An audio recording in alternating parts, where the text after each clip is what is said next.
and welcome to a special edition of the Roar Rundown Sports Podcast, episode number 10, the Halloween version. Happy Halloween.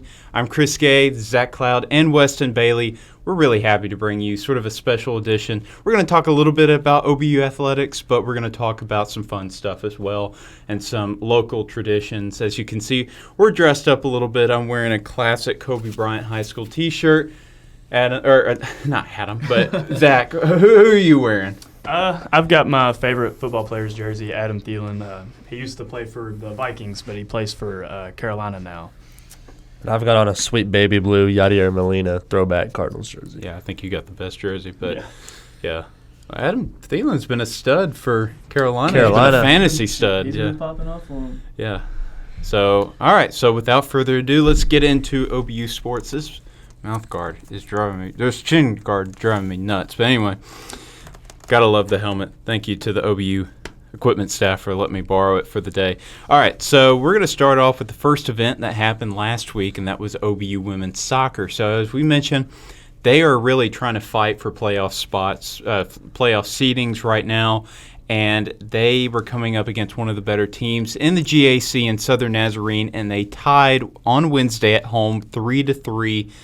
Got to see the numbers were pretty similar for OBU and SNU, but something that I noticed with this game, SNU went up early in that first half. They had 2 goals in that first half alone, and then OBU scored 3 straight in the second half. And then, unfortunately, towards the very end, SNU got one final goal, which ended up being the tying goal of the day, and OBU did not get the win. But Grayson Turner, Fernanda Valencia, and Reese Brown all scored goals in this game. So we're going to go ahead and go into the other soccer team. They lost, the men lost 1-4 to Southern Nazarene at home on Thursday. And it's pretty clear kind of why SNU won. Yeah, for sure. I mean, I think the big number that sticks out here is the shots. We had 5, and Southern Nazarene had 25.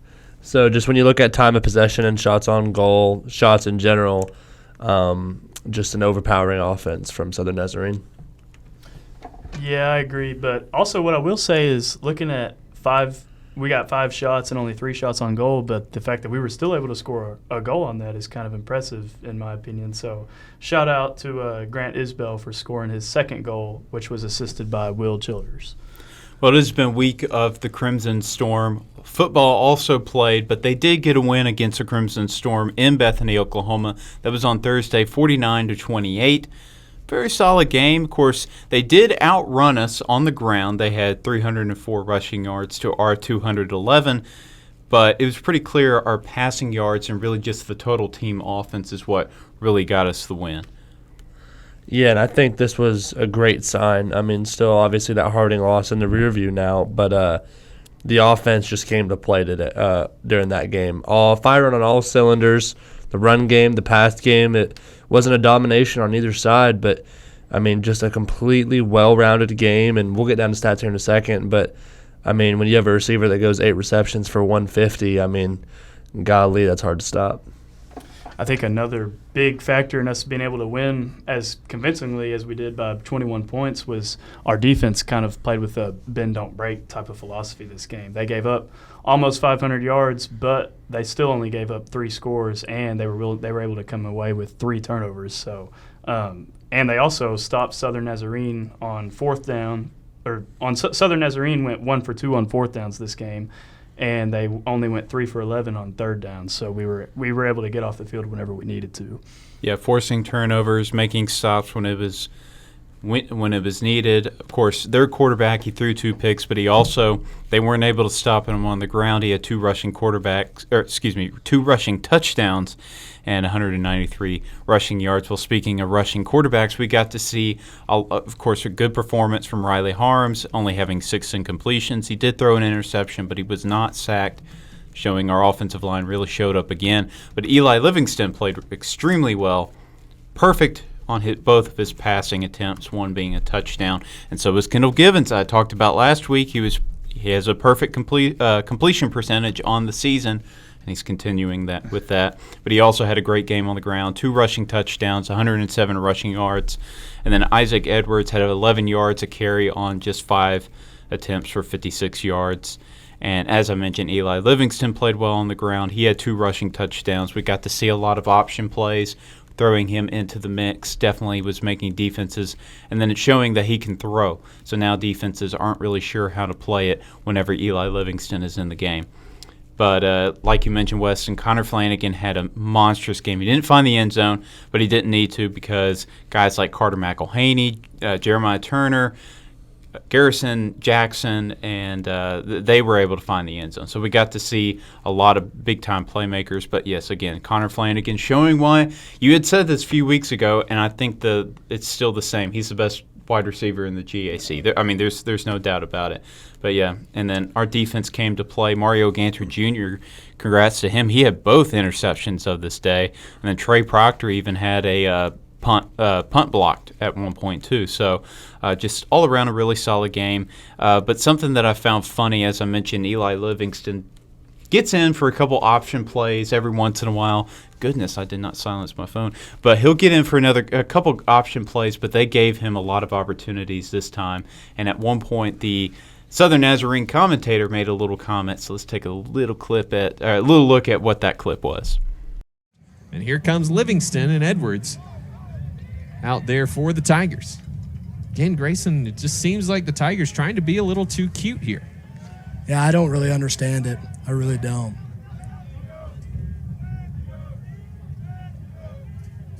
Livingston takes a snap, running right all the way. Cuts upfield, 15-10, 5 touchdown. It might have been unnecessary to put Livingston in, but it's a touchdown nonetheless as the third quarter ends and the Tigers go back up 3 scores.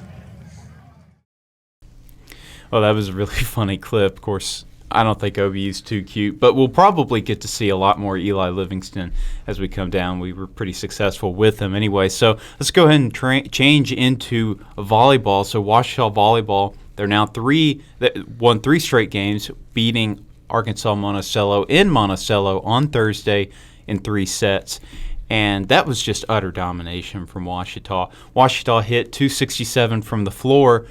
UAM, it's hard to believe that they shot 0% from the floor. Of course, in volleyball, you can have negative percentages, but they did have 4 players hit in the negatives, multiple players with hitting percentages of 0, and only a handful of players that were in the positives. So that really went into play there. And I think it was even maybe in the first or third set, for a team, they hit in the negative. So wasn't particularly the best performance from Monticello, and they're now, I think, 0-24 on the year. But it was a solid game, and 48 errors is never a good sign either. But Ouachita had a pretty solid night.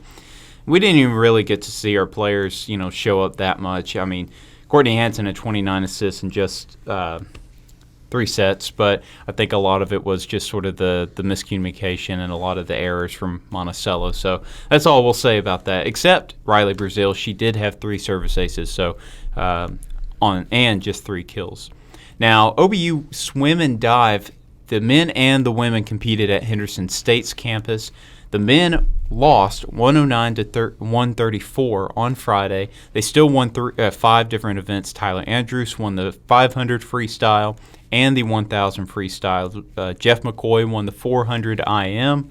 Gavin Richardson won the 1-meter dive. Carson Powers won the 3-meter dive. And other Tiger Sharks placed 2nd and 3rd in about 15 other events.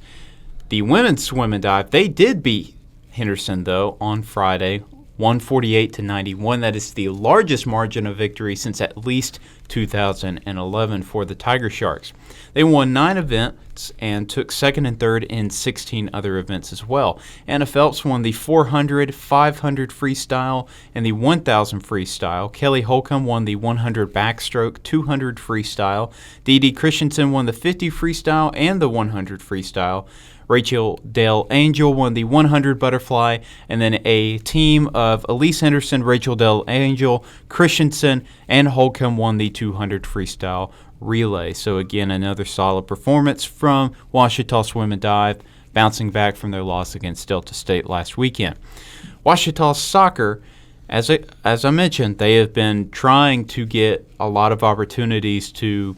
They're trying to bump up their seedings. What I'm trying to say, and they were number 1 in the conference. Now they're number 2 after this loss to Oklahoma Baptist, who now has jumped up to number 1. They lost 0-1, and this was actually in. Also, it was in Arkadelphia, but it was at Arkadelphia High School's football stadium because I think this was maybe a Saturday game, and I think we all know that the rain was crazy, and I know that the Cluck Field must have been just a mud pit. Underwater. So playing on the turf at Badger Stadium, I imagine, was a lot better. So I just know the rain was pouring down. We'll have a few clips showing just how torrential that rainfall was. But, guys, I mean, I know it was a 0-1 loss, but, Ouachita didn't foul often. They played well. This team continues to play close games and stay in close games. I mean, it seems like we've covered multiple games where they actually come back in the second half. So, I mean, of course it is not fun to get a loss. But, I mean, this team is showing lots of life, lots of promise, and I think Coach would be more than happy to go to war with this team any day. Yeah, and as you mentioned, Chris, we're still sitting at second in the conference in the division, so we're still looking great. We're in a really good spot, and we've still got some season left. And it's good to see that even though we may lose 0-1 to OBU or to the other OBU, Oklahoma Baptist. We still show that we compete against these teams, and that like Weston said, we are in the same conversation against the top teams, and as long as we're in the mix, anything can happen. So it's exciting to see what's going to happen the rest of the season in terms of our seeding. Yeah, the postseason should be very exciting for Ouachita women's soccer. Well, speaking of competing, men's soccer, they competed in a close one against Rogers State, who's one of the top teams in their conference. And, of course, when you break down the stats, it doesn't look particularly great, but Ouachita actually got on the board first, and they did lose 1-2 also at Badger Stadium to Rogers State. And again, Ouachita men's soccer hasn't won a game all season, but this against a very good Rogers State team, it's definitely something to look fondly upon. They got on the board first with an Evan Jordan goal. So, but we're going to go ahead and go into our Tiger Prowl preview.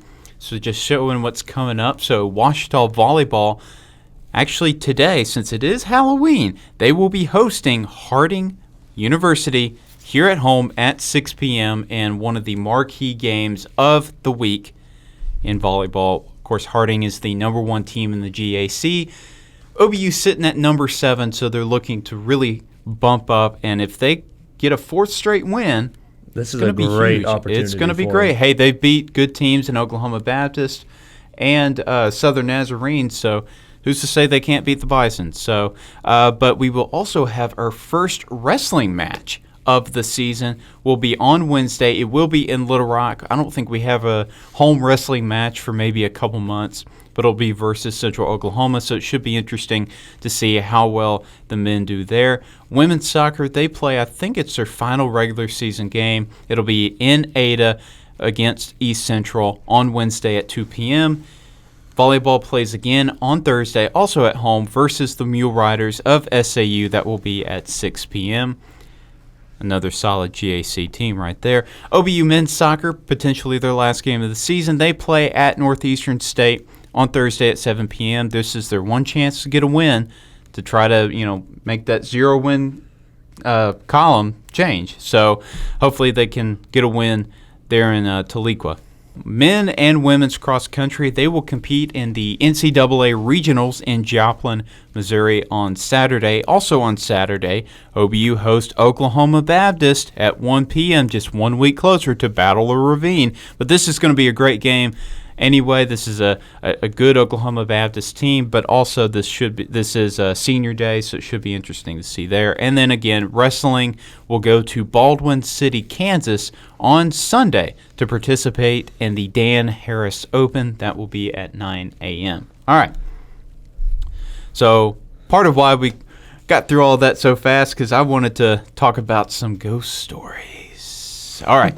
So I wanted to think about some places some events, some ghostly legends pretty close by to Arkadelphia, and there's a few, some that are interesting, but I'll go ahead and ask you guys, do you have any kind of creepy stories?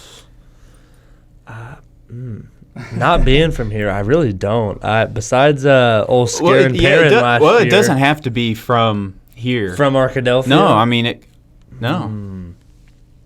I don't. And it doesn't even have to be with you. It could be with somebody you know. Not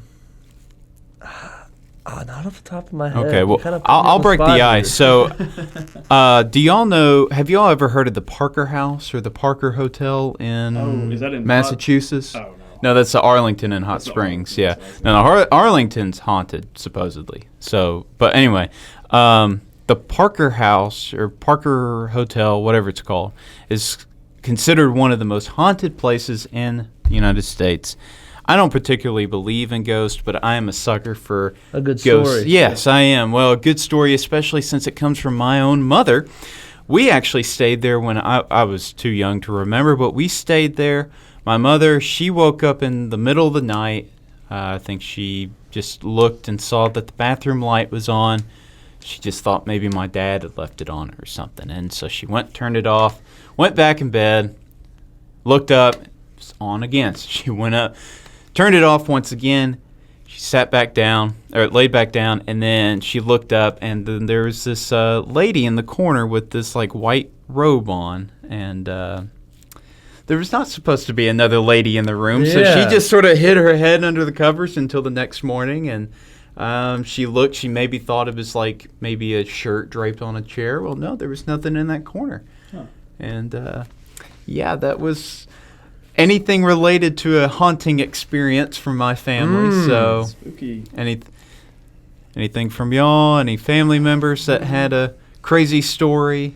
I don't have a haunted story, I guess. I've never had an encounter like that. But I'm from Benton, and I know where there's a place in Benton that there's like an old house that people say is haunted. I've never been to it, but it's like, if you're from Benton or if you're familiar with that area, it's like right across the street, or not across the street, but it's like 1 minute down the road from Larry's Pizza, which Larry's Pizza happens to be my favorite pizza place, so I have passed by it fairly often. But Larry's is pretty good. Yeah, it's pretty good. But yeah, I've never been to the haunted house. About a minute away from it though. Well, I will also share this. Now, this is not really a ghostly encounter. This is a sort of a reptilian encounter. Have any of y'all ever seen a snake on campus? Mm-hmm. Yeah? Yeah. Have you seen one in a building? No, not in the building. I actually, like 2 weeks ago, heard like right outside one of my classes, like the class period before I went in there was a snake that was killed in the building, like right next to the No class. way, that's cool. Well, I actually saw one in Maybe Fine Arts. Like, I was walking in. I just walked in through like the breezeway, like the very front, and I was gonna go to the gym, and I was just on my phone, and they have that weird textured carpet right there. It's like that weird brown, and I could see something out of the corner of my eye that was long, and so I looked down. Sure enough, there's a snake, and just right there in the middle of the. It wasn't on the carpet; it was right there on the hardwood. How close were you to it when you realized it was a snake? It's probably like from me to you right here. Oh heck no! Now it was a baby snake, but Yeah. I am horrified of snakes. So I was like, You know what kind? I have no idea. I knew it wasn't venomous because it didn't have. It's probably just a garden snake, Yeah, grass so- snake. Around campus. I was not about to go pick it up. No. But What'd you do about it? I called campus security because that was like. Well, actually, first thing I did was Scream? Hey, no, I did not scream. No. I called my girlfriend and was like, "Look at the snake," and she was like, "Well, do you Pick want it me?" up. Yeah. Well, yeah. She knew she knows me good and well. She knows I wasn't gonna even get any closer than I was getting. So she was like, "Well, just call campus security," and guy came, and actually at that time, it was trying to make its way to the door. And so, like, in that door, right, like in the breezeway, must have been like an opening or a crack. So it got like up into the door, like inside of it. And because we opened the door, because I was expecting it to just be like right under it, but we couldn't see it. So we just like, yanked it open, and sure enough, it just popped its head out, and that scared the heck out of me too. My And so he gosh. picked it up and was like, "Oh yeah, it's I don't know what it is, but it's nothing bad." And he's like, "You want to hold it?" And I was like, "Nope, Nah. thank you, I'll pass. good night." So yeah, that was my snake experience. Probably someone just left the door open and it wandered in, but. So I mentioned that there were a couple local stories that I wanted to mention. Probably the best known story in Southwest Arkansas is the legend of the Gurdon Light. Have any of you been to? It's not a lot to do in Gurdon, but have you ever made that trip to go try to find it? Yeah, freshman year, not long after school started, me and my buddies, we thought it'd be a good idea to go. But we went. It was like late. It was like, I think it was like 11 o'clock or so whenever we went to it. And it was on a Thursday night. And we didn't really realize how long we would be there. And we ended up being out there until about 3 a.m. that morning. Dang. And then we got back to campus and then sadly had to go back to school on Friday or to our classes. I wish we went on Friday night. But yeah, that was definitely it was a one and done for me, I'd say. We didn't see the light, but it was still, it was a cool little experience. Good to go do it and see what it was all about. Can't say I ever have, but Yeah. it's making me sound like I want to. Yeah, so legend has it that most legends don't really have dates. They have like a span of 10 years. They have a man named John. They don't really have the dude's real name. No, this story they actually know probably what this legend is based from. So in December of 1931, a railway worker by the name of Lewis McBride attacked and actually just a sort of a warning, if you're not into scary stuff, if you're not into death or anything like that, turn us off and then tune in next week. But Lewis McBride attacked his foreman, who was William McLean, with a shovel and then beat him and killed him, basically. Let's just say that. Because during that time, there was a Great Depression, the Missouri Pacific Railroad Company would not give him more hours. It is believed that the light is from McLean, his lantern, and it's just... And where you're supposed to be able to see his lantern is where the old tracks are. I don't think... Are those... I mean, you've been. Are those tracks still there, or... Yeah, that's what was cool about it. Was like we found some old tracks and stuff, but we didn't, like I said, we didn't really see any lights on the tracks, but it was kind of cool to see, it was me and all my buddies. It was all of our first time going out there, so we didn't really know what all it'd actually be. We just kind of heard stories about it. Well, so there's another theory. It's a railway worker had a tragic accident. As a train was coming across the tracks, you can imagine the image I'm trying to describe. But he was using his light to find his missing head, basically. That's another part of the legend. But some believe that it was first seen in the 30s, not long after this death of McLean happened. Some believe that it originates from the headlights coming from I-30, since Gurdon is right there by I-30. Some believe it's also because swamp gas, I'd never heard of that before, creates the light. And then some believe it's the quartz crystal underneath Gurdon that gives off that light. But there's pretty much a way to say, no, it may not be all those things. I'm curious to see it, but I've heard a lot of people that have gone and have not really found it. So another place that's nearby, also about an hour away, is the McCollum Chidester House in Camden, which is about an hour south of Arkadelphia. So John Chidester was a mailman and a stagecoach operator, and his house was commandeered by Union troops during the Civil War, and the house still has bullet holes from that time period because, sure enough, the Red River campaign took place in Arkansas in that sort of the... I guess it's the River Valley. I don't know. Just in that area is basically where some battles have been fought. And so some people say that they can hear, I think I'd seen that somewhere. Somebody had said that they could hear someone say, "Get out," which that's got to be kind of creepy to hear. Yeah, and then somebody no. in the 1980s took a picture in a mirror, so, a mirror selfie, and discovered a man in a old military uniform in the background when there was nobody supposed to be right there. So that's got to be a little freaky. Now, as I mentioned, Battle of the Ravine Week is coming up. Now, this story, a lot of people from both Ouachita and Henderson know this story, and I don't know if either. Do y'all know about this story? I have heard about this story. Have? No? Okay. Well, it is the legend. Now, as I mentioned, both Henderson and Ouachita know about this, so both have a different perspective. So we're going to start with the Ouachita perspective first. So this is the legend of the Lady in Black. So this is, again, OBU's version. A Ouachita girl named Jane fell in love with a Henderson boy named Ouachita in the 1920s. As Henderson's homecoming approached, all of the Henderson students had forced Joshua to break up with Jane because at that time, that was a very controversial relationship at the time. It's not really that much anymore, but definitely at the time that was an issue. So they made him break up with Jane and take a Henderson student to homecoming instead. Well, Jane was so upset that she went to her room in Cone Bottoms Hall.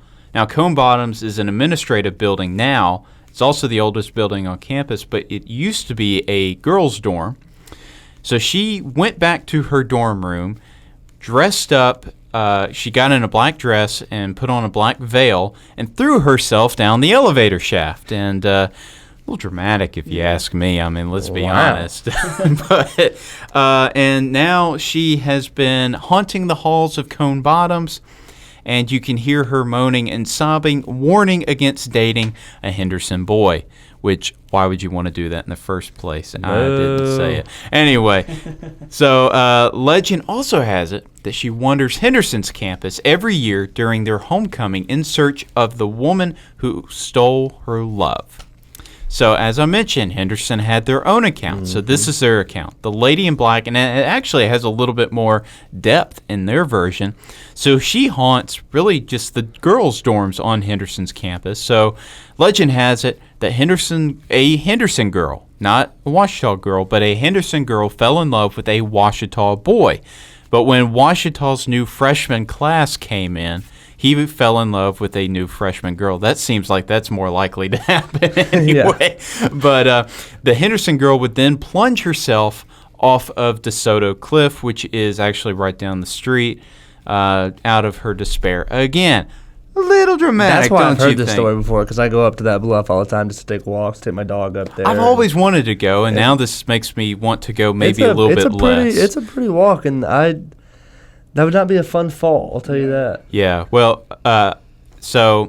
and we'll get to that later, but she now returns to Henderson every year to haunt the female dorms on either Halloween or Battle of the Ravine Week. So maybe Henderson students, all zero that are watching this podcast, maybe you have come into contact with the Lady in Black, or at least heard her chains or seen her candle in the hallway.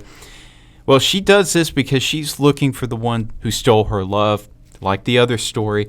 But she first started to make appearances in 1929 and, again, was reported walking in the halls with a candle and rattling chains. And actually, female students who had heard her would huddle in their rooms until they could stop hearing the noises. Now, Womack Hall is one of the dorms that the Lady in Black was spotted in, and Womack Hall is now also an administrative building, but that used to be a freshman girls' dorm. So I think she just had a thing against freshmen in general, because don't you think she would go and haunt OBU? Because supposedly it's an OBU girl that stole her love, but I haven't heard anything about that. I mean, we have our own ghost, obviously. Yeah. And then Smith Hall, which was also a female dorm has been a female dorm since the 70s, and it's apparently a hot spot because she's been spotted on the 8th floor, and you can sometimes hear her screaming. You can see her candle or the chains during homecoming week, or again, Battle of the Ravine Week between Ouachita and Henderson. So actually, every freshman learns of this legend in the Pine Tree speech, which is given every fall semester on the first day of class, and we'll have a little clip of that here as well. As the story goes, this poor, broken soul returns every year during homecoming week to search the freshman girl's dorm to find that girl that stole her love. But don't be afraid just because you hear chains rattling slowly and see a candle flickering faintly and glimpse a shadowy figure dressed in black roaming your dorm. If you did not steal this poor soul's love, you have nothing to fear. The cold, clammy hand simply looks. Perhaps she'll never find.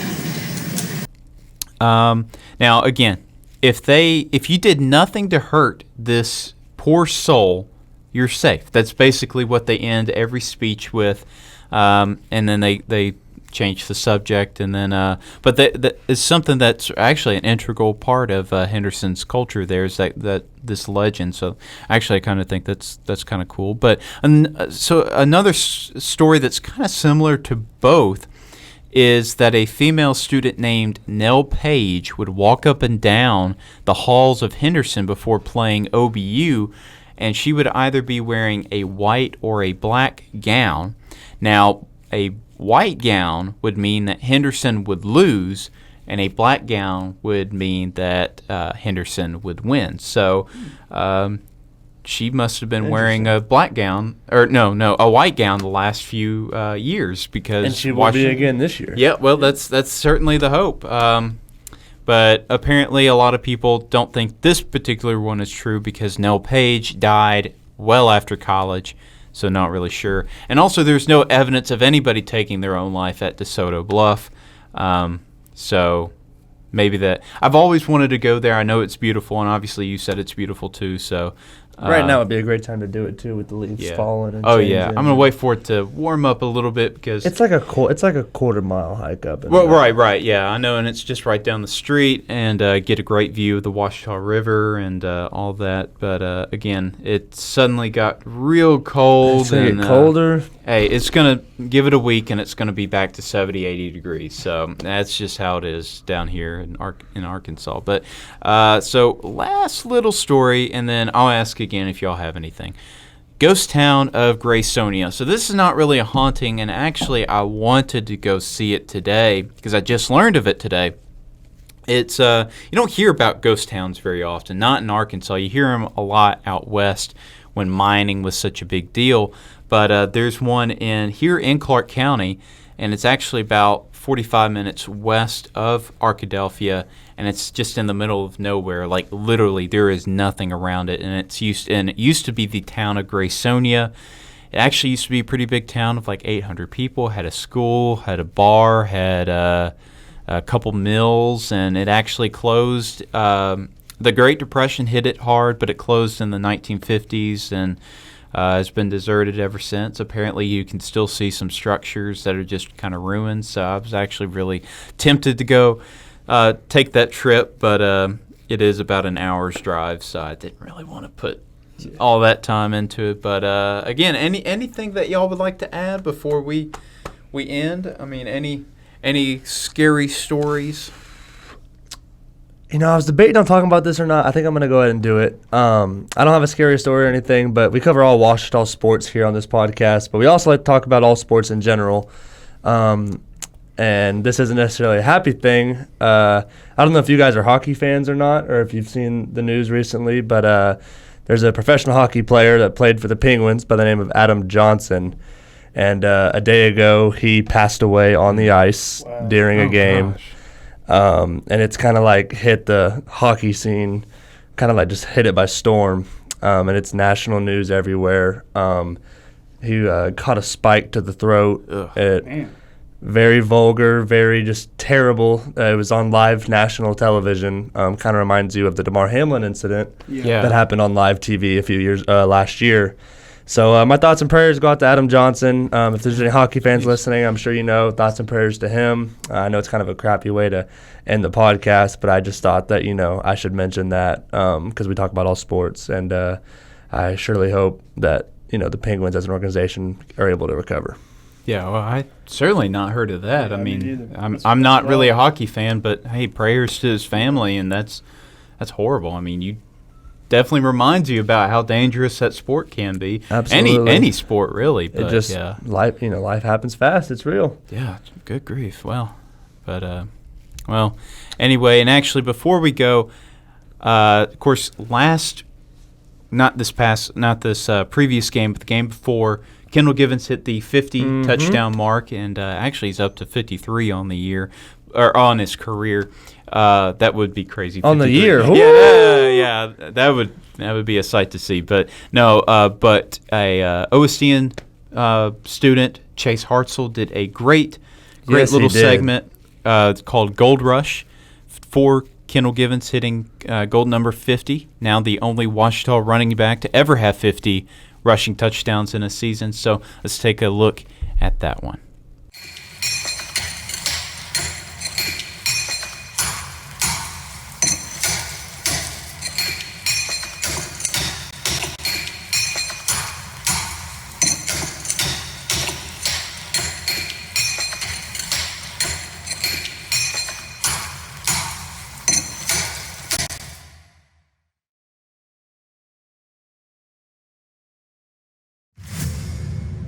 Gold. It's a valuable, a standard, a goal. Finding gold is no easy task. It requires relentless effort, getting down in the dirt and doing the work so many shy away from. It's not an easy road, and at times you may question if the pain and sacrifices are worth it. But then, at just the right moment, the reward of your labor shines through for all to see. Since 1895, running backs have made the journey to Southwest Arkansas to test their skills, and many have found good fortune. Give to Keeter, big hole for him. 45-40, 35-30, 25-20, 15, so long! They give to KO, the hole up the middle, he may be gone! 30, 25, 20, 15, say goodbye! Direct snap, TJ Cole to the one, to the promised land! Although this elite fraternity has experienced much success, no member has reached that elusive golden touchdown. Until now. Again, a man in motion. Givens will keep right, though, and he strolls into the land of milk and honey. The give is a big hole for Givens. He's gone. He's to the house. 20, 15, 10, 5, 4, 3, 2, 1. Promised land. Kendall Givens, big running room. Lots of green again. 5, 4, 3, 2, 1. Bingo. Jackpot. Promised land. Touchdown, Ouachita. Fortune favors the bold, the persistent, the diligent. Every workout, every drill, every carry. It's all led up to this golden opportunity. Second and goal from the 6. Down to 9:25 now. Ouachita trailing Arkansas Tech 24-17. Givens set to the right of his quarterback. Give to Givens. Givens to the 2. Givens to the 1. Givens to the promised land. And he has just broken TJ Cole's record for the most touchdowns ever by a Ouachita running back. Congratulations, Kendall Givens. You just struck gold.